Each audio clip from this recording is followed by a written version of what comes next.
Yes, नमस्कार, good evening. स्वागत है आप सभी का आज के ratio and proportion class number 2। कैसे हैं आप लोग सभी? क्या हालचाल है? क्या धमाल मचा रहे हो अपने जीवन में? क्या कर रहे हो? चलिए, बिल्कुल। सुदामा यादव जी, गुरु कान्हा की धरती से प्रणाम। बिल्कुल, जय कान्हा बाबा। क्या हाल है? सभी भगवानों की जय। जितने भी विद्यार्थी पधार गए हैं उन सब की भी जय हो, सर्वदा विजय हो। क्या हालचाल है? हम्म। मैथ्स की बुक फिर से खत्म हो गई है ना? आपको 2 दिन रुकना पड़ेगा। अब आप बुक जो है शुक्रवार के बाद ही ऑर्डर कर पाएंगे। तो अगर आपने अभी तक ऑर्डर नहीं करी है तो 2 दिन इंतजार करिए। शुक्रवार को आपको बुक वापस से मिल जाएगी, है ना? हमें ऐसी उम्मीद थी कि बुक आउट ऑफ स्टॉक नहीं होगी अब बिल्कुल भी, लेकिन आप लोगों ने फिर हमें गलत सिद्ध कर दिया। और बहुत बड़ा लॉट आया था, वो भी खत्म हो गया, है ना? तो वापस से शुक्रवार तक फिर से हमारे पास बुक्स आ जाएंगी। और फिर उम्मीद करते हैं कि शायद अब इतना बड़ा लॉट आएगा कि शायद अब आप आउट ऑफ स्टॉक नहीं कर पाओगे। ठीक है। चलिए, जिनके पास बुक आ गई है वो आनंद उठाएं, मस्त पढ़ाई करें, है ना? और मेहनत करें बुक के साथ। जिन्होंने नहीं करा है 2 दिन रुकना पड़ेगा। ठीक है। सूरज, बुक्स का जो डिलीवरी वाला पार्ट होता है वो अमेजोन और फ्लिपकार्ट के हाथ में होता है। हमारी तरफ से टाइम से चला जाता है, बाकी फिर उन लोगों के ऊपर डिपेंड करता है। चलिए, सब लोग बढ़िया? कैसी लग रही है क्लासेस? समझ में आ रहा है? कितने लोग हैं जो रोज क्लास अटेंड कर रहे हैं, रेगुलर अटेंड कर रहे हैं, और ये वचन देते हैं, कमिट करते हैं कि सर हम आगे भी रेगुलर रहेंगे? कितने लोग आखिरी तक थॉर बन के ही मानोगे, है ना? मैथ्स का जो हथौड़ा है वो आखिरी में तुम चलाओगे और बड़े बड़े पर्वत को फोड़ डालोगे। कितने लोग हैं जो रेगुलर रहने का कमिटमेंट करते हैं? हम्म।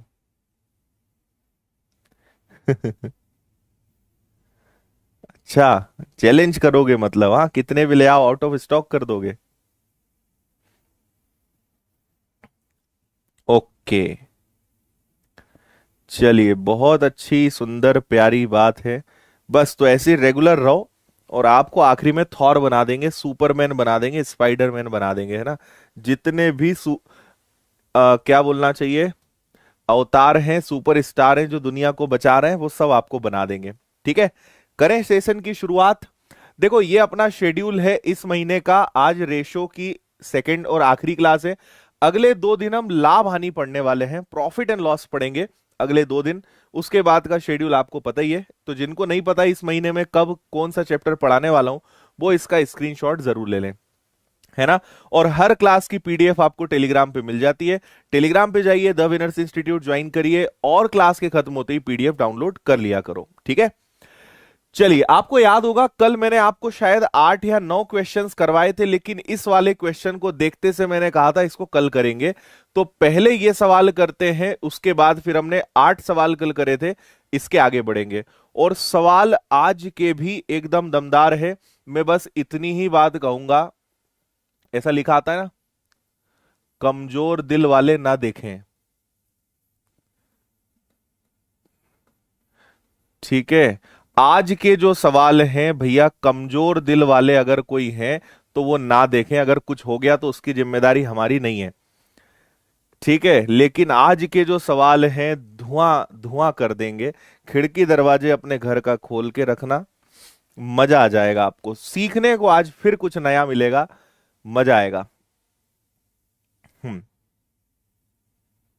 पहले ही वार्निंग दे दी, बाद में मत बोलना कि बताया नहीं सर आपने। हाँ। ठीक है। अच्छा, ठीक है। चलो, सेशन को लाइक करो। उससे ऊपर वाला आपको सहन करने की शक्ति देगा और इस कठिन परिस्थिति को झेलने की ताकत देगा। हम्म। अब नहीं बचा है कमजोर दिल, अब मजबूत हो गया है, तो फिर आप कंटिन्यू करो। देखो हर क्वेश्चन पढ़ने में आपको टफ लगेगा, लेकिन जब मैं बता दूंगा, जब सॉल्यूशन हम देख लेंगे, उसका बेसिक लॉजिकल तरीका देख लेंगे, तो फिर आपको लगेगा सर ये तो बड़ा आसान निकला, हम इसे वैसे ही समझ रहे थे कठिन। ठीक है। चलो, छत पे बैठे हैं, चलो बढ़िया है। जहां भी बैठे हो वहीं से आनंद लो, है ना। छत पे बैठे हो तो फिर कोई दिक्कत नहीं है, फिर धुआं निकलेगा ही नहीं।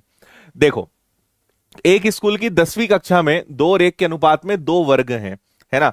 मतलब वो ऐसा बोलना चाह रहे हैं, एक वर्ग ए है और एक वर्ग बी है, और इनमें अनुपात है 2:1। मतलब अगर 2 बच्चे इधर हैं तो एक बच्चा इधर है। लेकिन अगर हम इन ए और बी की अलग अलग बात करें, तो ए के अंदर बॉयज और गर्ल्स हैं, और बी के अंदर भी बॉयज और गर्ल्स हैं। जिनका रेशो कितना है, इनका रेशो 3:1 और 3:5 है। शायद आप प्रश्न समझ पाए होंगे, है ना। दोनों वर्गों के छात्रों को, लड़कों और लड़कियों की पंक्तियों में जमीन पर खड़ा किया गया। प्रत्येक पंक्ति में छात्रों की संख्या समान है। यदि किसी पंक्ति में अधिकतम छात्रों की संख्या 96 है, तो वर्ग ए और बी में लड़कों की संख्या में क्या अंतर है। उम्मीद है आपने प्रश्न 2 से 3 बार अच्छे से पढ़ लिया होगा, है ना। क्योंकि अब मैं जब समझाऊंगा तो आपका ध्यान पूरा अच्छे से समझने पर होना चाहिए। हम्म, तैयार हैं सब लोग? चलो आ जाओ। देखो, आप सबसे पहले यहां पे प्रश्न को आसान बनाने के लिए क्या कर सकते हो। एक तरीका इसमें हो सकता है कि हम पूरा क्वेश्चन फ्रैक्शन से सॉल्व करें, भिन्न से सॉल्व करें।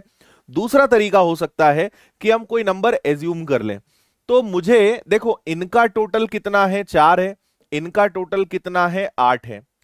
तो ऊपर कितना है, 2 और 1 है। तो मुझे एक ऐसा लग रहा है कि लेट्स एज्यूम, माना कि एक क्लास में 16 बच्चे हों। अगर एक क्लास में 16 बच्चे हों, तो इस क्लास में 8 बच्चे होंगे। बोलो हाँ या ना। आप मानने को कुछ भी मान सकते हो, है ना। लेकिन ऐसे नंबर मानो जिसमें 4 का और 8 का भाग चला जाए, है ना। क्योंकि इधर 8 है तो मैंने माना इधर 8 बच्चे हैं, तो इधर डबल होने चाहिए। तो इधर हमने कितने बच्चे मान लिए, 16 हमने माना। हम कोई भी नंबर मान सकते हैं। सबसे आसान मैंने 8 और 16 मान लिया, ताकि ऐसा लग रहा है कि शायद इससे अपना क्वेश्चन सॉल्व हो जाएगा। क्या आपको इतनी बात समझ में आ रही है? ठीक है। अब आगे सुनिए। अगर ए वाली क्लास में या ए वर्ग में 16 बच्चे हैं, तो 16 बच्चों को अगर मैं 3 और 1 4 से डिवाइड करूंगा, तो 1 की वैल्यू 4 आएगी। तो इसमें 12 लड़के हो जाएंगे और 4 लड़कियां हो जाएंगी। अगर 8 को इसमें भाग देंगे, तो यहां पे 3 लड़के हो जाएंगे, 5 लड़कियां हो जाएंगी। क्या आपको इतनी बात समझ में आई? 16 बच्चों को 3 और 1 4 से भाग दिया, 1 की वैल्यू 4, 4 का 3 गुना 12, 4 एकम 4। 8 को 5 और 3 8 से भाग दिया, तो 3 और 8 आ गया। इसका मतलब ए क्लास में अगर 12 लड़के हैं, तो बी क्लास में 3 लड़के हैं। ए वर्ग में 4 लड़कियां हैं, तो बी में कितनी लड़कियां हैं, 5 है। अब मुझे एक बात बताओ कि टोटल लड़के कितने हैं। तो टोटल लड़के हैं 15, और टोटल लड़कियां कितनी हैं।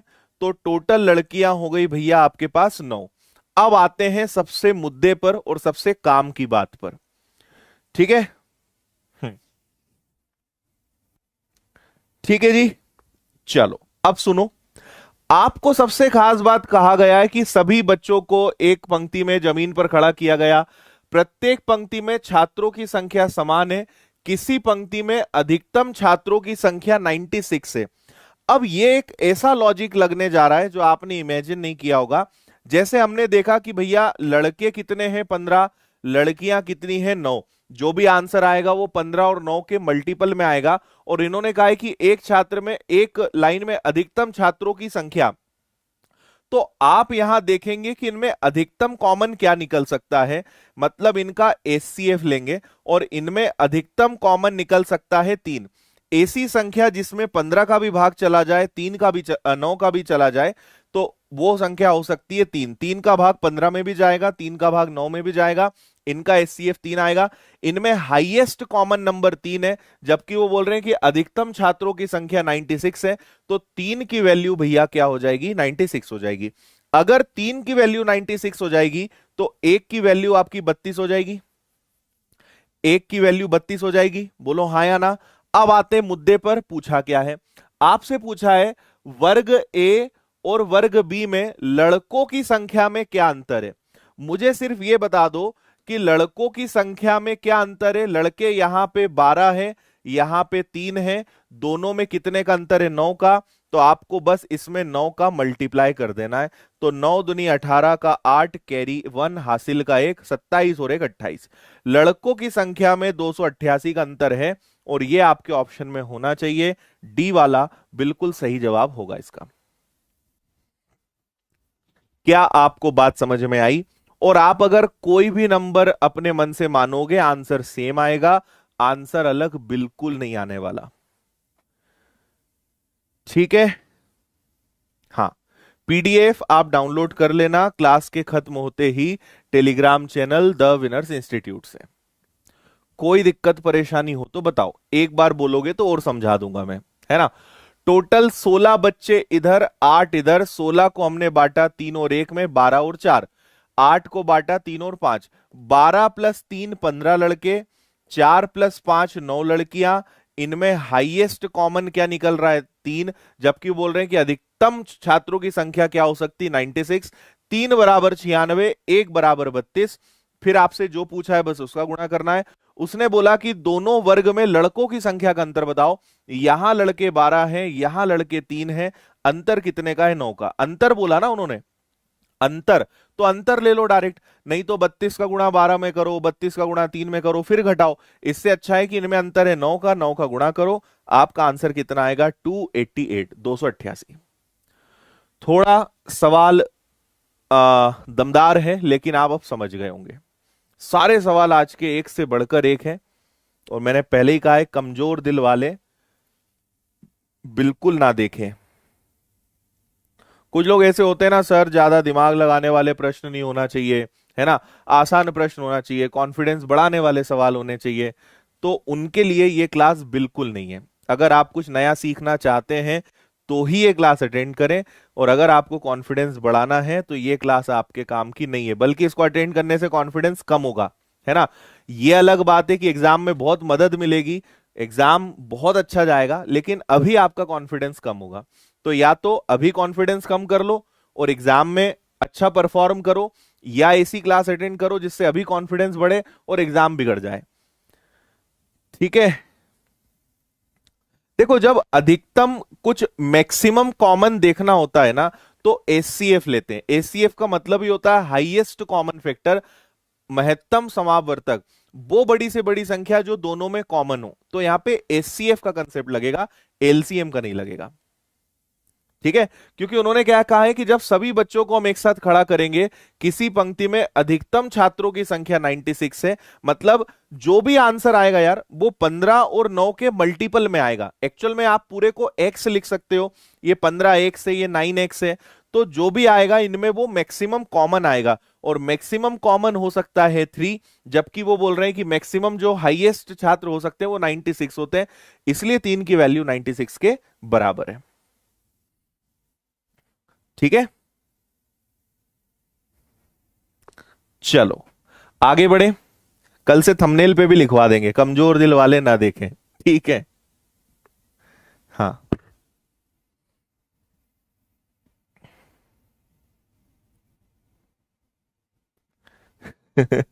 खोपड़ा फोड़ सवाल था, ये भी सही है। मजा मा जी, मजा मा। और देखो अभी ये भी बढ़िया सवाल है। ये सवाल का मैं आपको पहले ही बता दूं कि this question is easy but calculative, और इसी प्रकार के सवाल आज के जमाने में आ रहे हैं। अगर आज के जमाने में सरकारी नौकरी लेनी है तो ये चीज दिमाग में बैठा लो, प्रश्न आसान हुए लेकिन उन्हें बहुत कैलकुलेटिव बनाया जा रहा है ना। तो ये सवाल भी इसी पैटर्न का है, इजी प्लट प्लस कैलकुलेटिव। अच्छे से पढ़िए 2 बार, फिर मैं बताता हूं। हम्म चलिए, बहुत अच्छी बात है। विनर से कोर्स ले डाला, लाइफ जिंगा लाला। ठीक है, हो गया। पढ़ा आपने सवाल? ये सवाल आसान है, ये सबको समझ में आ जाएगा और शायद आप कर भी लोगे, जो मुझे उम्मीद है। आपसे कहा है 46,800 रुपए की राशि एबीसीडी में इस प्रकार बांटना है। ए और डी के संयुक्त हिस्से का बी और सी के संयुक्त हिस्से से रेशो, मतलब ए और डी का और बी और सी का रेशो 8 और 5 है। बी के हिस्से का सी से रेशो 5 और 4 है। ए को 18,400 रुपए मिलते हैं। ए और बी के हिस्सों के बीच का अंतर एक्स है, सी और डी के हिस्से के बीच का अंतर वाई है। तो अंतर का भी अंतर बताओ। अब ये आजकल क्या हो रहा है कि जानबूझ के ऐसे सवाल दे रहे हैं कि ऑप्शन से कर ही ना पाओ, है ना। मतलब आपको मेथड ही लगानी पड़ेगी, ऑप्शन से कर ही नहीं पाओगे, ये ऐसा सवाल है ना। चलो, तो बने रहो आप मेरे साथ और सीख कर जाओ आज कुछ अलग, अद्भुत, नया और एग्जाम ओरिएंटेड। आपसे सबसे पहली चीज इन्होंने कही कि टोटल हमारे पास 46,800 रुपए हैं। हमने कहा ठीक है, कोई दिक्कत नहीं है, सहन कर लेंगे इतना तो। फिर इन्होंने कहा कि ए और डी का रेशो और बी और सी का रेशो, बी और सी का रेशो कितना है? वो है 8:5। एक बात। दूसरी बात इन्होंने कही कि बी और सी का अलग से भी रेशो है, वो कितना है? 5:4। अब अगर आपने अनुपात पढ़ा है मुझसे, तो मैंने आपको पहले ही कहा कि अगर कोई भी बंदा किसी दो रेशो में कॉमन हो तो उनका योग बराबर करना पड़ता है। आप देखिए, यहां बी और सी का टोटल 5 है और यहां बी और सी का टोटल 9 है। ये तो गलत बात है भाई। यहां बी और सी 5 बन के बैठे हैं, यहां बी और सी 9 बनकर बैठे हैं। तो आपको इस पे तकलीफ होनी चाहिए कि सर हमें तकलीफ है इस बात से कि बी और सी जब हैं दो ही लोग तो ये अलग अलग क्यों?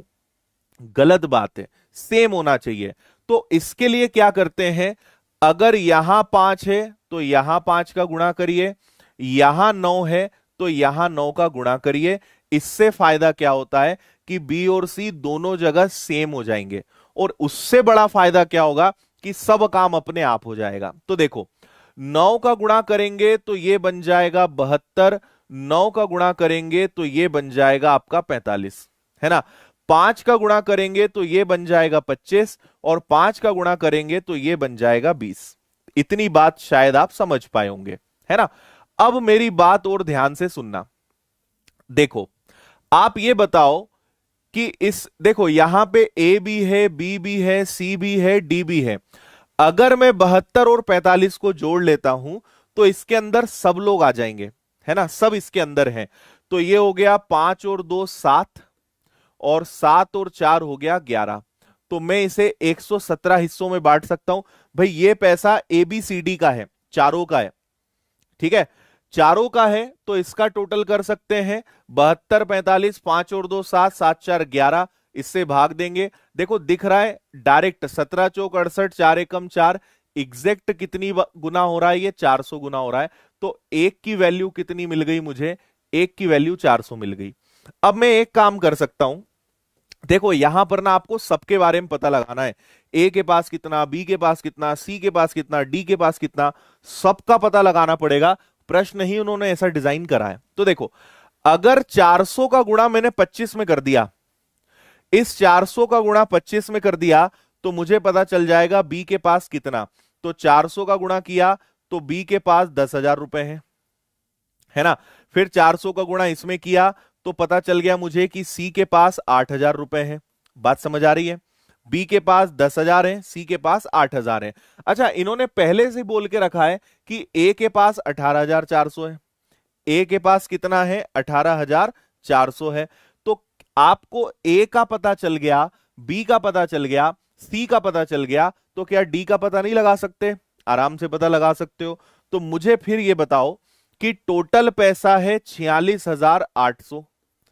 इन तीनों को जोड़ दो जरा, तो ये हो गया 10 और 8 18 और 18 36।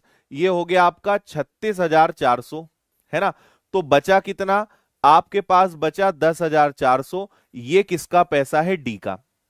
देखो, बी का पता है, सी का पता है, ए का पता था पहले से और डी का हमने पता लगा लिया।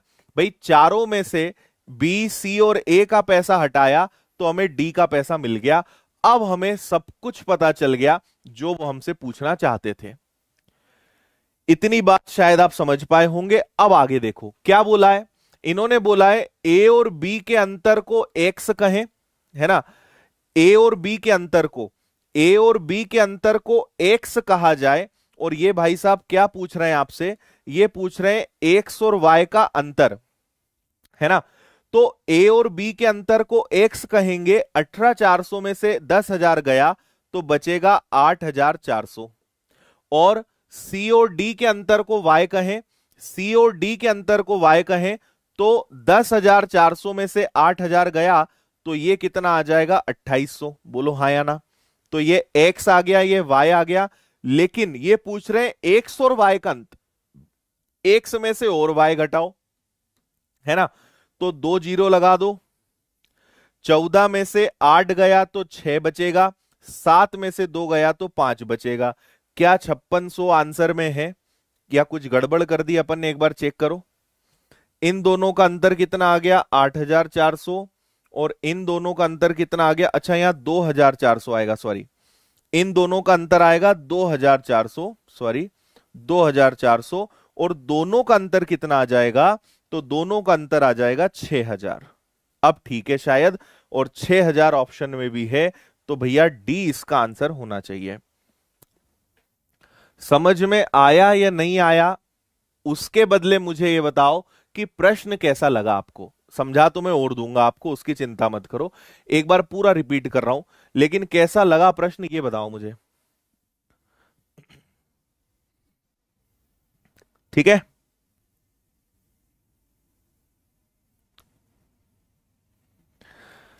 आया, आनंद की अनुभूति हुई या नहीं हुई ये बताओ।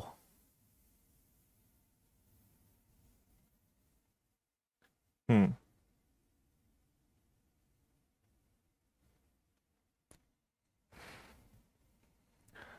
ठीक है। अरे यहां माथा पच्ची करोगे ना तो परीक्षा में माथा पच्ची नहीं करनी पड़ेगी। लल्लन टॉप सवाल था, हलवा लगा। समझने के बाद सब ऐसे ही बोलते हैं, कतई जहर, धांसू, गर्दा उड़ा दिया, एकदम तगड़ा, मस्त, बेहतरीन, गजब, मन प्रसन्न हो गया, झकास, वाह। चलो एक बार और आपको समझाते हैं। समस्या क्या थी कि बी और सी का योग 5 था, यहां बी और सी का योग 9 था। 9 का गुणा इधर, 5 का गुणा इधर, इससे बी और सी बराबर हो गए। तो और बाकी रेशो अपने आप सेट हो गया। आई बात समझ में। तो 9 इंटू 8 72, 9 इंटू 5 45, 5 इंटू 5 5 इंटू 4, ये हो गया। अब ये जो पैसा है ये चारों का है और इसके अंदर चारों हैं, तो 72 प्लस 45 117, एक की वैल्यू 400। 400 का गुणा 25 में करा, बी के पास 10,000। 400 का गुणा 20 में करा 8,000। इनमें करने से कोई मतलब नहीं क्योंकि ए डी और बी सी है, हमें अलग अलग चाहिए। ए के पास 18,400 है जो कि प्रश्न में दिया था। तो चारों के पास है 46,800, उसमें से 10,000 प्लस 8,000 प्लस 18,400 यानी 36,400 घटाया तो डी का पैसा आ गया 10,400। सबका पैसा पता चल गया।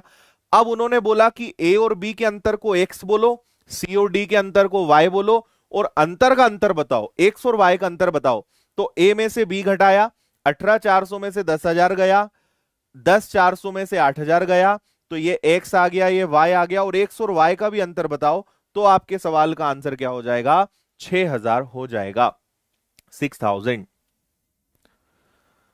अब बताओ, मजा आया, आनंद की अनुभूति हुई। हम्म,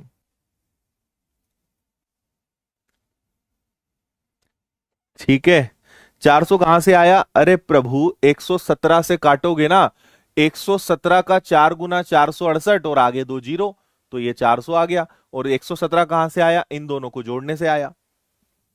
और क्या करें तुम्हारा। हम्म, ठीक है, बात इतनी। मजा आया। चलिए अगला एक और सुंदर सा नन्ना मुन्ना सा सवाल देखते हैं।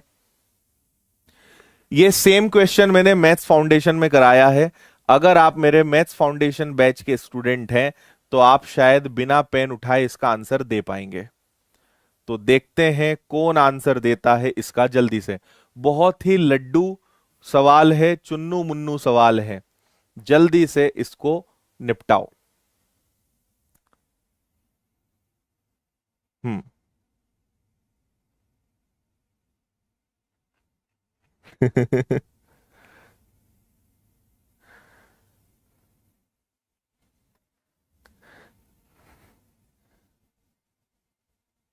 ठीक है।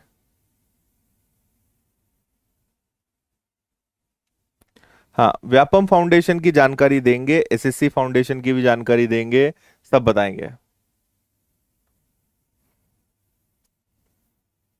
हाँ, देखो इसमें आप पहले ये देखो, ऑप्शन में अनुपात है और डेटा आपको सारा दिया हुआ है, मतलब इस संख्या की जरूरत नहीं है, है ना। ए और बी में 990 बच्चे हैं, ठीक है, लेकिन उसकी जरूरत ही नहीं है। ए के विद्यार्थियों में 5% की कमी आई। हम जानते हैं हर चीज अपने आप में 100% होती है। 5% की कमी आई मतलब 95%। 14% की वृद्धि हो गई यानी 114%। अब सुनना मेरी बात, ए में अगर 5% बच्चे कम हो जाएं और बी में 14% बच्चे बढ़ जाएं तो दोनों की संख्या बराबर हो जाती है। क्या क्या कहना चाहते हैं?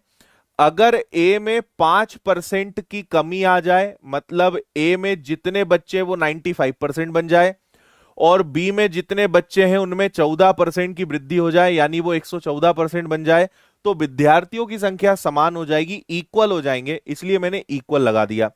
अगर ए 5% कम हो जाए मतलब ए विल बिकम 95% और बी 14% बढ़ जाए 114%, तो दोनों बराबर हो जाएंगे, दोनों इक्वल हो जाएंगे। बात समझ में आ रही है? तो ए को यहीं रहने दो, बी को नीचे ले आओ, 114 को वहीं रहने दो, 95 को नीचे ले जाओ। परसेंट से परसेंट तो शायद आपने काट ही दिया होगा। 19 के पहाड़े में दोनों आते हैं, तो अगर 19 से इसको उड़ाया जाए 5 बार, इसको उड़ाया जाए 6 बार, तो भैया ए और बी का रेशो क्या आ जाएगा? 6:5 आ जाएगा। खत्म, टाटा, बाय बाय, गया। आंसर आ गया, मतलब अभी क्वेश्चन और बचे हैं। समझ में आया? डी इसका सही जवाब हो जाएगा भैया। इतना सा काम था, ए में 5% की कमी आई, बी में 14% की वृद्धि हो गई, तो दोनों बराबर हो गए। बराबर हो गए तो बस रेशो बना लोगे आप। तो ए में 6 और बी में 5 के अनुपात में बच्चे हैं। अगर संख्या बोलते तो फिर हम आगे करते कि 990 बच्चे, 6 और 5 11, 1 बराबर 90, 90 गुणा 6, 90 गुणा 5, लेकिन पूछा ही नहीं, उन्होंने केवल अनुपात पूछा, इसलिए हम यही रुक गए। संख्या बोलते तो इसके आगे हल करते। चलो ये देख लो, मैथ्स की बुक अपनी लॉन्च हो चुकी है, आपको पता ही है, लेकिन आने वाले 2 दिन अब आपको नहीं मिलेगी, शुक्रवार को ये वापस अवेलेबल हो जाएगी। टोटल स्टॉक साफ हो चुका है, खत्म हो गया है ना।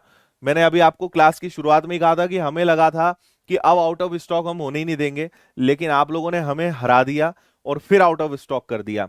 तो अब 2 दिन बाद फिर बड़ा लॉट आएगा, फिर शायद आउट ऑफ स्टॉक ना हो, देखते हैं, लेकिन अब गारंटी नहीं ले सकते, आप लोग बहुत भारी पड़ रहे हो अभी। तो 2 दिन बाद आप फ्लिपकार्ट, अमेजोन पे और या ऑफिस से सब जगह से ले सकते हो, मिल जाएगी बुक। और आपको पता है विनर्स की ऐप पर धमाकेदार ऑफर चल रहा है। 199 के कोर्स, 599 के, 799 के, सबसे महंगे कोर्स इस समय 999, इससे महंगा कोर्स ही नहीं है विनर्स की ऐप पर। तो 15 जून में अब आधे दिन और बचे हैं। अगर आप कोई भी कोर्स लेने का सोच रहे हैं तो बहुत अच्छा मौका है आपके पास, आप इनमें से कोई भी कोर्स ले सकते हो, है ना। मतलब आप देखो, व्यापम फाउंडेशन सारी परीक्षाएं हो जाएंगी, बैंकिंग, एसएससी, है ना, सब इंस्पेक्टर पटवारी 799 में, police constable, Delhi police head constable, लेखपाल, जीडी, मैथ्स फाउंडेशन, मेरा मैथ्स का कंप्लीट कोर्स 599 में। ये सारे कोर्सेज आपको 199 में मिल जाएंगे। तो जून महोत्सव चल रहा है, फायदा उठा सको तो उठा लो। चलिए भैया, क्वेश्चन नंबर 13 पे नजर घुमाते हैं। पढ़िए इस सवाल को, क्या कहना चाह रहे हैं कवि यहां पर। हम्म। 8:30 बजे क्लास स्टार्ट हो जाती है, रोज 8:30 बजे आ जाया करो। रेगुलर रहोगे तो आपको कुछ पूछना ही नहीं पड़ेगा।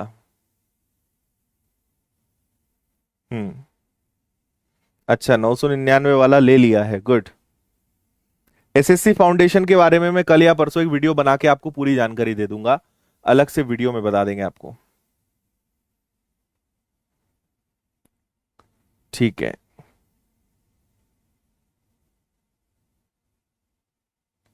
ओके।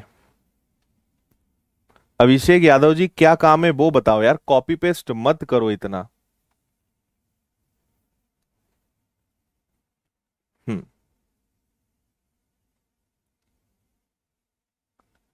जिन्होंने लाइक की बटन को नहीं दबाया है, दबाएं। ठीक है। और अच्छा लगे तो आप अपने दोस्तों के साथ शेयर भी कर सकते हो, अगर अच्छा लगे तो ही करना। विभाग ए और विभाग बी में पुरुष कर्मचारियों का अनुपात 5 और 7 है। दोनों विभाग में पुरुष महिलाओं की औसत संख्या 90-70 है। ए और बी में महिला कर्मचारी 4 और 3 है। मतलब वो ऐसा बोल रहे हैं जैसे एक तरफ अपन लिख दे, मान लो पुरुष है ना, मेल, तो ए और बी में पुरुषों का रेशो क्या है, 5 और 7 है ना। अगर महिलाओं पे जाएं, सारी विमेन का अगर हम रेशो देखेंगे, तो ए और बी में सारी महिलाओं का अनुपात कितना है, तो वो है 4 अनुपात 3, है ना। अब एक इन्होंने बहुत अच्छी बात बोल दी जिससे प्रश्न आसान बन गया। इन्होंने क्या बोला, दोनों विभागों में पुरुष और महिलाओं की औसत संख्या 90 और 70 है। कितने विभाग हैं, 2, और औसत कितना है, 90। यही गलती इन्होंने कर दी। अगर दो विभागों का औसत 90 है, यानी कुल पुरुष 180 होंगे। दो विभागों की महिलाओं का औसत 70 है, यानी महिलाओं की संख्या 140 होगी। बोलो हाँ या ना, है ना। अरे दो विभाग हैं, उनका औसत जितनी भी संख्या आई होगी उसमें दो विभाग का भाग दिया होगा तो औसत आया होगा। दो का गुणा कर दोगे तो आपको वही संख्या मिल जाएगी जो एक्चुअल में थी, है ना। तो अब आगे देखो, विभाग ए और बी सब हो गया, चलो विभाग ए में कर्मचारियों की कुल संख्या बताइए। तो देखो 180 पुरुषों को, ये टोटल पुरुष हैं 12, इसमें से ए में कितने लोग हैं, 5, है ना। तो 12 से कैंसिल होगा, 15 बार 15 इंटू 5। ए में पुरुष कितने हैं, 75। इधर आ जाओ, 140 महिलाओं को 4 और 3 7 का भाग दो, और ए का बोला है 4 से गुणा करो। 7 का दुगना 14, 20, 20 का 4 गुना करोगे 80। तो आदमी कितने हैं भैया, 75, और महिलाएं कितनी है, 80। तो विभाग ए में कुल कर्मचारी कितने हो गए, 155। यही आपके प्रश्न का सुंदर सा प्यारा सा आंसर है। ए आंसर आ गया 155। आया समझ में। हम्म।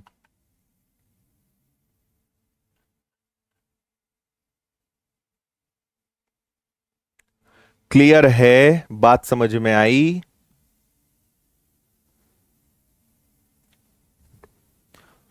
एकदम आसान था। अरे दो विभाग थे, दोनों विभागों में औसत पुरुष 90 हैं।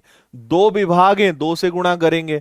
महिलाओं का औसत 70 है तो 140। कुल पुरुष 180, 7 और 5 12। ए में कितने पुरुष, 5 का गुणा 75। कुल महिलाएं 140, 4 और 3 7, 4 का गुणा करा 80। कुल आदमी और महिलाएं ए में कितने हो गए, 155। खत्म। आगे आगे देखें, ये देखो अगेन, बहुत ही प्यारा सवाल। पूरा खेल बस पढ़ने का है, ढंग से पढ़ना सीखो, प्रश्न को सब बनेगा। हाँ, सब बनेगा भाई, चिंता ना करें।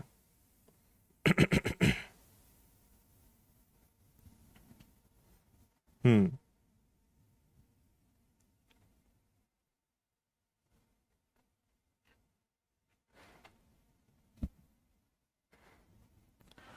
ठीक है।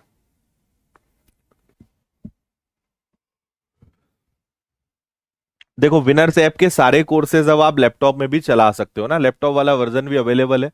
अब आप लैपटॉप पर भी क्लासेस देख सकते हैं ऐप की, पेड कोर्सेज की।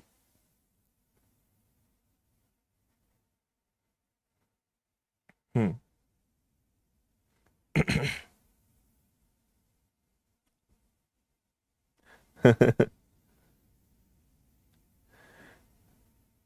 सवाल पढ़ो ढंग से बस।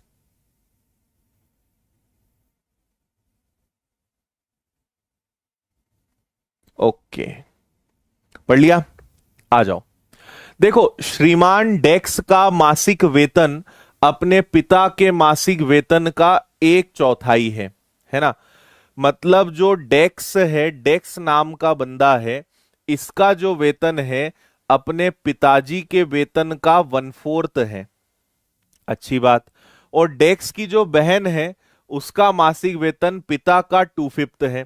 इसकी जो सिस्टर है उसका वेतन फादर के वेतन का 2/5 है। ये भी सही है ना। और डेक्स की बहन 12,800 रुपए अध्ययन ऋण के रूप में अदा करती है, जो उसके मासिक वेतन का एक चौथाई है। डेक्स अपने मासिक वेतन से बचत और व्यय का अनुपात 3 और 5 का है। डेक्स प्रतिमाह कितना बचाता है? देखो, हम यहां पे कई सारे काम कर सकते हैं। सबसे आसान में तरीका आपको यहां पे बताता हूं। देखो, यहां पे नीचे 4 आया, यहां पे नीचे 5 आया। लेट्स एज्यूम कि फादर के पास टोटल 20 यूनिट्स है ना। 20 क्यों मैंने लिया? क्योंकि 4 से भी कटना चाहिए, 5 से भी कटना चाहिए। सो लेट्स एज्यूम कि फादर के पास टोटल 20 यूनिट से 20 इकाइयां उनके पास है ना। अब आगे देखो, यहां पे 20 रख दो और यहां पर भी 20 रख दो, 4 का भाग दे दो, तो डेक्स के पास 5 यूनिट्स, 5 से 4 और 2, तो उसकी सिस्टर के पास 8 यूनिट्स है ना। अगर फादर के पास 20 यूनिट्स हैं, 20 चीजें हैं, बेटे के पास एक चौथाई, 4 का भाग दे दो, और सिस्टर के पास 2/5, तो 8 इकाइयां सिस्टर के पास हो गई। क्लियर है? अब आगे देखो, सिस्टर 12,800 रुपए खर्च करती है, जो उसकी इनकम का एक चौथाई है। ये जो है अपनी इनकम का एक चौथाई खर्च करती है, जो 12,800 के बराबर है। यही लिख दूं, एक चौथाई 12,800 के बराबर है। अगर मैंने 4 का गुणा कर दिया, अगर इसमें 4 का गुणा कर दिया, तो 48 और 32 51,200। मतलब इसकी जो सिस्टर है उसकी कमाई कितनी है पता है? 51,200 है ना। जो इनकी सिस्टर है उसकी कमाई कितनी है? 51,200। ठीक है, यहां लिख देता हूं 51,200। एक चौथाई खर्चा 12,800 है, 4 का गुणा करो तो कुल खर्चा कितना आएगा? 51,200। सॉरी, ये उसकी कुल इनकम है 51,200। क्लियर है? अब ये 8 यूनिट के बराबर है। 8 बराबर 51,200, तो एक बराबर कितना? 8 इंटू 6 48, 8 इंटू 4 32, एक बराबर 6400। तो 5 बराबर कितना? 64 का 5 में गुणा करो, तो डेक्स कितना कमाता है? ये 32,000 रुपए कमाता है। ये 51,200 कमाती है, तो ये 32,000 कमाता है। और इसका बचत और खर्च का रेशो 3 और 5 है ना। तो 3 और 5 कितना होता है? 8। एक बराबर फिर आ गया कितना? 400। और आपसे बोला है उसकी बचत बताओ, तो सेविंग्स का रेशो कितना है? 3 है। 3 से मल्टीप्लाई कर दो, तो इसकी जो सेविंग्स है, जो बचत है, वो 12,000 रुपए होनी चाहिए। ये आपके प्रश्न का आंसर आ जाएगा। 12,000, option A is the right answer. बताओ, कुछ समझ में आया कि नहीं आया? कोई दिक्कत परेशानी, किसी भी सज्जन को कोई तकलीफ? हम्म, ठीक है ना। हमने इनको 20 यूनिट्स माना, 20 का 1/4, 20 का 2/5, और जितना वो खर्चा करती है वो एक चौथाई है ना। तो 1/4 12,800 है, 4 का गुणा कर दिया तो उसकी कुल इनकम इतनी। 8 बराबर इतना, एक बराबर इतना, तो 5 बराबर इतना, 6400 का 5 गुना ये। तो ये जो डेक्स महाराज हैं, ये 32,000 कमाते हैं, और इनकी बचत और खर्चे का रेशो 3 और 5 है। 3 और 5 कितना हो गया? 8। एक बराबर 4,000। तो आपसे बोला है उसकी बचत बताओ, तो बचत यहां पे 3 है, 3 से मल्टीप्लाई कर देंगे, उसकी बचत कितनी हो जाएगी? 12,000, 12,000। ठीक है। 1/4 कहां से लिया? क्वेश्चन से। हम कभी भी मन से कुछ नहीं ले सकते हैं, जो क्वेश्चन में होता है वही लेना पड़ता है। ठीक है बात। चलो भैया और आगे बढ़ते हैं। इसको देखो, ये तो बड़ा ही अद्भुत सवाल है। ये तो आपको, ठीक है, पता नहीं कहां ले जाएगा। पढ़ो अच्छे से एक बार, चलो।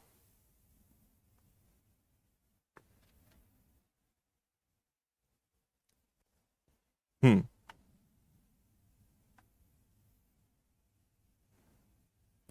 बिल्कुल।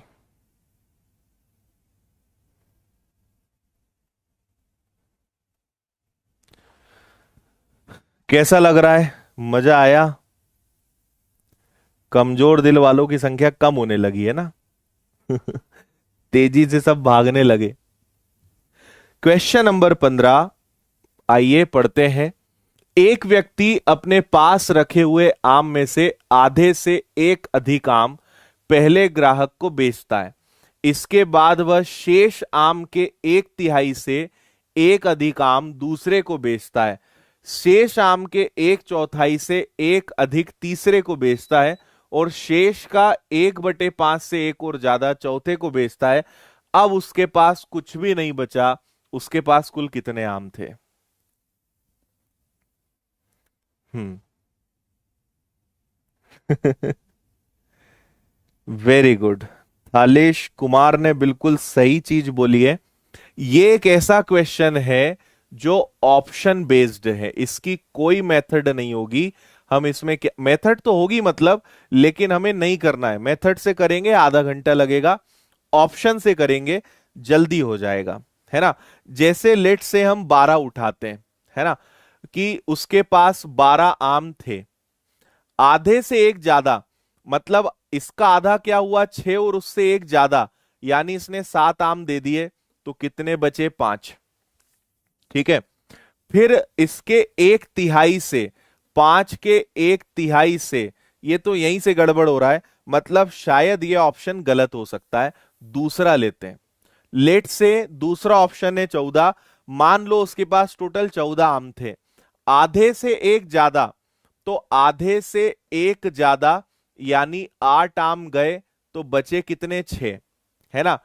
फिर एक तिहाई से एक ज्यादा, 3 का भाग दोगे 2 और उससे एक ज्यादा, 3 आम गए, तो बचे कितने? 3, है ना। फिर बचे हुए के एक चौथाई से एक ज्यादा, इसको करके देख लेते हैं पूरा।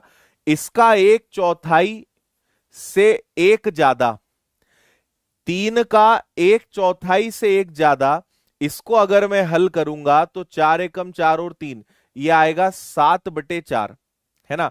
और अगर 3 में से 7/4 घटाया, क्योंकि 3 में से 7/4 घटाना पड़ेगा, है ना, 3 में से 7/4 घटाना पड़ेगा, तो 12 और 7 बचेगा कितना? 5/4।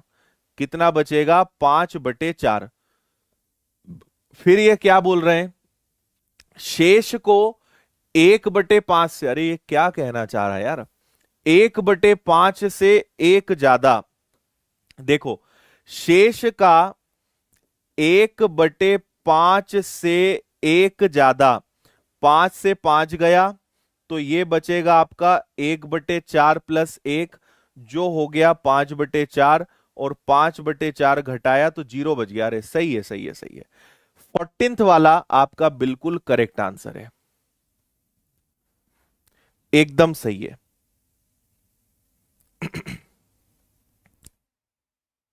ठीक है। एक बार मैं आपको पूरा खेल फिर से समझा रहा हूं। आंसर पता चल गया है, अब एक बार फिर से आपको पूरा खेल समझाते हैं चल क्या रहा है। देखो, टोटल आम कितने हैं? 14। आधे से एक ज्यादा, 8 गए, 6 बचे। फिर एक तिहाई, 6 का एक तिहाई मतलब कितने? 2 से एक ज्यादा मतलब 3 आम गए, तो फिर कितने बचे? 3। अब जितने बचे उसका एक चौथाई से एक ज्यादा। देखो, 3 का एक चौथाई क्या होगा? 3/4 से एक ज्यादा यानी 7/4। और अगर 3 में से 7/4 घटाओगे तो 5/4 आएगा, है ना। तो 3 में से 7/4 घटाओगे तो क्या आएगा? 5/4। फिर जो बचे हुए आम है उसका 1/5 करके एक ज्यादा, तो 5 से 5 जाएगा, 4 एकम 4 और एक, तो ये 5/4 आएगा। और जैसे ही आप इसमें से 5/4 घटाओगे, आखिरी में कुछ भी शेष नहीं बचेगा, आखिरी में कोई आम नहीं बचता है, मतलब 14 इज द राइट आंसर। 14 बिल्कुल सही जवाब है। कोई उम्मीद नहीं कर सकता था कि भिन्न में हल करने पर भी आखिरी में आंसर सही सेट हो जाएगा। 14 आपके प्रश्न का एकदम परफेक्ट आंसर है।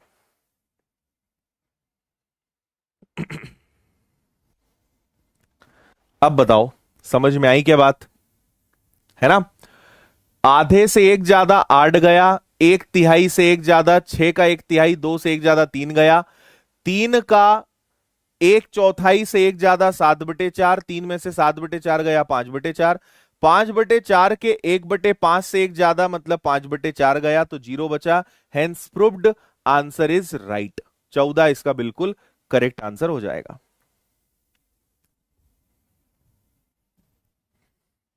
ठीक है। यस। आम बेचने वाला अपना मैथ्स फाउंडेशन बैच का स्टूडेंट था। ठीक है। या आप बोल सकते हो कि आम बेचते बेचते वो मैथ्स भी पढ़ने लगा था। तो फिर उसने सोचा ग्राहक के लिए कुछ अलग किया जाए इस जीवन में। ये लो यार, बहुत ही ज्यादा इजी और ये कैलकुलेटिव नहीं है, ये आज का बहुत ही आसान प्रश्न है ना? क्या कहें इसको हम अब। इसका आंसर शायद आप सब लोग दे पाओगे। ढंग से 2 बार पढ़ो और करके बताओ, नहीं तो मैं बताता हूं। हम्म।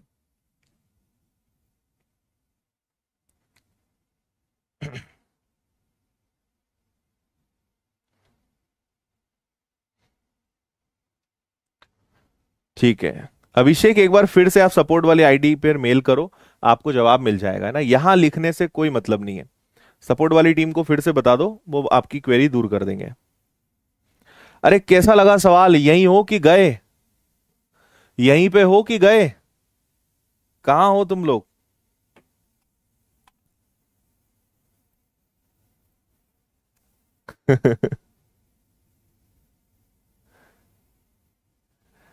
ठीक है।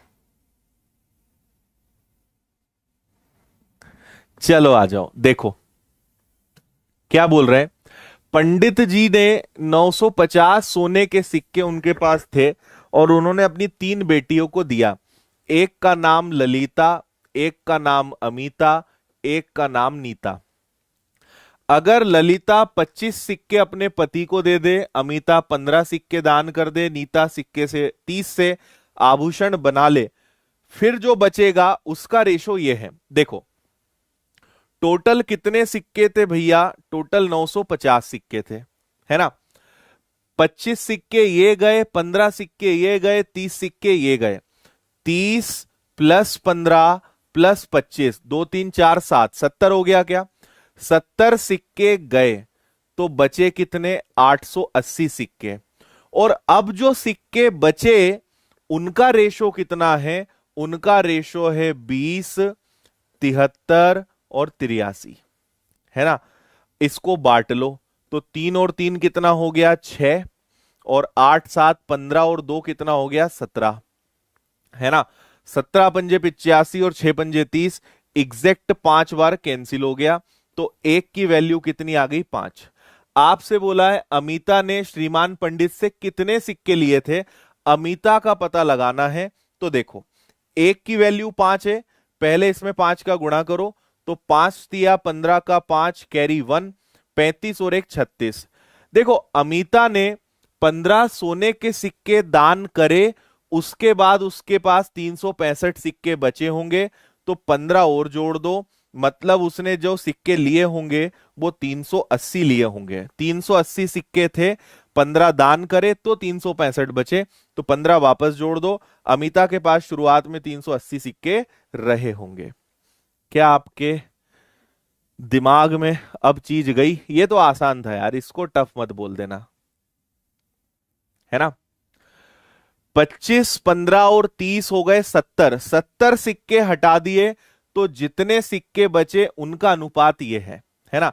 तो इनका टोटल 176, एक की वैल्यू 5, 5 का 73 में गुणा। तो अमिता के पास 365 सिक्के बचे, 15 दान करने के बाद 15 और दे दो, शुरुआत में उसके पास 380 सिक्के रहे होंगे।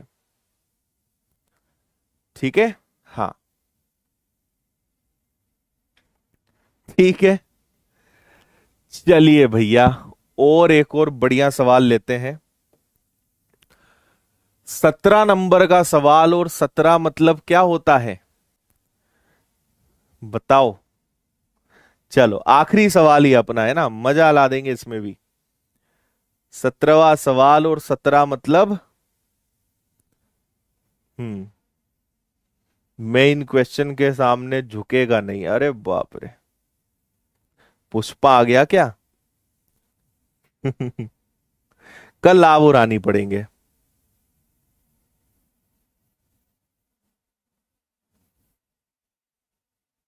अच्छा प्रीतम, वेरी गुड।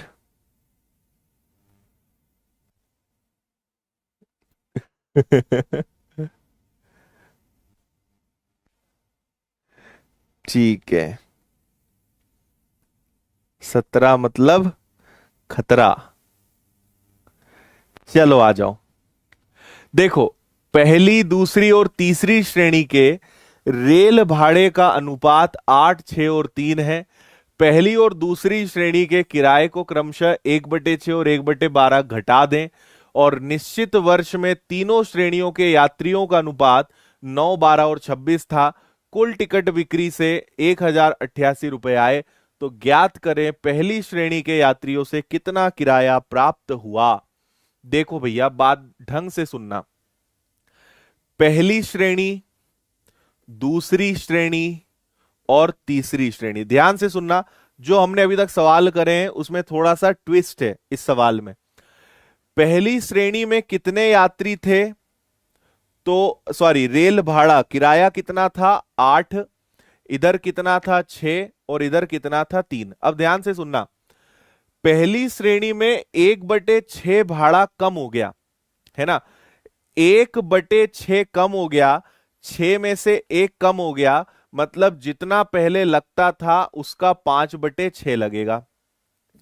दूसरी श्रेणी में 1/12 कम हो गया, 12 में से 1 कम हो गया, मतलब जितना लगता था उसका 11/12 लगेगा। और क्योंकि तीसरी श्रेणी में कुछ नहीं बोला है, मतलब जो लगता था वही लगेगा। ठीक है बात। चलो ये तो किराया हो गया। अब लोग कितने आए, इसमें 9 यात्री आए, ठीक है, इसमें 12 यात्री आए और इसमें 26 यात्री आए। बहुत बढ़िया। चलो, 8 इंटू 5 40, 40 गुणा 9 360, 360 को 6 से भाग दिया तो 6 6 36, यानी कट पिट के 60 आएगा। 12 से 12 गया, 11 इंटू 6 66 आएगा। 26 का 3 गुना 78 आएगा। क्या ये और शॉर्ट हो सकता है? बिल्कुल। 6 से उड़ा दोगे 10 बार, 6 से उड़ा दोगे 11 बार, 6 से उड़ा दोगे 13 बार, ये आ गया। तो रेशो आ गया 10:11:18, सॉरी अनुपात 13, है ना। कुल टिकट की बिक्री से 1088 रुपए आए। कुल रुपए कितने हैं? 1088। 3 और 1 4, 1 2 3, है ना। 34 का भाग दे दो। 34 से 4 बार तो ज्यादा हो जाएगा, 34 का 3 गुना कितना हो जाएगा? 102। 102 निकल गया, 3 बार भाग दे दिया, बचा 68। 34 का दुगना 68। एक की वैल्यू कितनी मिल गई मुझे? एक की वैल्यू 32 मिल गई। पहली श्रेणी से कितना किराया प्राप्त हुआ? तो एक की वैल्यू 32 है, तो पहली श्रेणी यानी 10 का गुणा करेंगे तो फर्स्ट क्लास से हमें 320 रुपए मिले। ये आपके प्रश्न का आंसर हो जाएगा। बताइए, किसी सज्जन को या किसी देवी को कोई तकलीफ? हम्म। कैसा लगा सवाल? जितना किराया लगता था उसका 1/6 कम हो गया, 6 में से 1 गया, मतलब अब 5/6 लगेगा। जितना लगता था उससे 1/12 कम हो गया, 12 से 1 कम हो गया, मतलब 11/12 लगेगा। और ये है यात्रियों की संख्या। तो ये किराया गुणा यात्री, किराया गुणा यात्री, किराया गुणा यात्री मतलब कुल किराया। 60 66 78, कट पिट के इनका रेशो ये बन गया। इनका योग 34, 34 से भाग दिया 32, 32 का 10 में गुणा किया। प्रथम श्रेणी में लगने वाला किराया कितना? 320, 320, 320 आंसर है। कैसा लगा सवाल? सब कुछ आनंद मंगल? ठीक है, लड्डू बना दिया अपन ने सवाल को। मस्त था। चलिए, तो समय समाप्त हो चुका है। सवाल बहुत प्यारे प्यारे अभी और आगे रखे हुए हैं, लेकिन समय के अभाव के कारण हम यहीं रुकेंगे। अभी मैं इसकी पीडीएफ शेयर कर रहा हूं, पीडीएफ डाउनलोड कर लेना टेलीग्राम से, 5 मिनट के अंदर पीडीएफ मिल जाएगी। The winners institute official Telegram channel पे जाओ, चैनल को ज्वाइन करो और पीडीएफ को डाउनलोड कर लो, है ना। बाकी विनर्स ऐप इंस्टॉल करो, सारे बहुत सारे कोर्सेज हैं, है ना। धमाकेदार अभी 15 तारीख तक का ऑफर चल रहा है, जून महोत्सव चल रहा है, तो आप कोई भी कोर्स ले सकते हो, फ्री के दाम में आपको मिल रहा है। मतलब बस फ्री नहीं है, लेकिन फ्री से कम भी नहीं है ना। 199 के कोर्सेज हैं, 599 के कोर्सेज हैं, 799 के ये कोर्सेज हैं, और 999 में ये हैं। और आप अगर 15 तारीख चूक गए तो इसके आगे सबकी फीस कम से कम 3 से 4 गुना हो जाएगी, है ना। 300 से 400% की वृद्धि हो जाएगी। बाकी मैथ्स की बुक है जो आने वाले 2-3 दिनों तक नहीं मिलेगी, फिर मिलने लगेगी वापस से। और अपनी सभी चैनल्स को सब्सक्राइब करो। आज एक और नई हमारी यूट्यूब की तरफ से एक और अवार्ड आ चुका है, एक और नई बटन आ गई है जो मैंने इंस्टाग्राम पर शेयर करी थी, शायद आपने देखा होगा। इंस्टाग्राम पे नहीं जुड़े हो तो आदित्य पटेल विनर्स के नाम से मिलूंगा, जुड़ जाना। एक और नई हमारी यूट्यूब की चैनल की बटन आ गई है, उसकी भी अनबॉक्सिंग करेंगे, उसका वीडियो बनाएंगे, वो भी आप लोग देखना। ठीक है, तो कल मिलते हैं लाभ हानि के साथ। कौन कौन आने वाला है मुझे बताते हुए जाना, लाइक करते हुए जाना। कैसा सेशन लग रहा है कमेंट करके जरूर बताना क्लास के खत्म होने के बाद। जितने लोग अंत तक बने हैं, अगर आप मुझे सुन रहे हो तो अंत तक टिके हो इसका सबूत देके जाना, एक कमेंट करके जाना क्लास के एंड होने के बाद कि सम आखिरी तक थे। और आज का सेशन कैसा लगा ये कमेंट करके आप मुझे जरूर बताएंगे। तो मिलते हैं कल, तब तक के लिए tata bye bye, take care, जय हिंद, वंदे मातरम। खुश रहिए, मुस्कुराते रहिए, मेहनत करते रहिए। Bye bye, sweet dreams, thank you.